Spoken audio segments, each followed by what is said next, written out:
The Social Planner is a great tool to keep your online presence updated. However, we know each platform has different requirements and highlights different content. So we've changed how you manage media inside the Post Builder. Let's check it out. Include different images and videos depending on the posting channel, helping you cater content while doing simultaneous uploads. When using AI for content creation, you can use this option to generate new words or adapt the content size based on the type of social media. To make the most out of your social planner, follow these steps to create content that fits the platform's needs.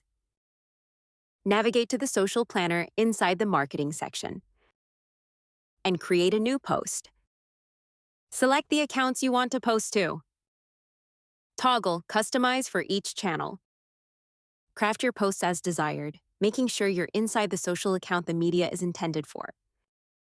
Enjoy creating tailored posts that help you get the biggest audience for each platform, increasing your interaction rates and like count organically with simultaneous posts.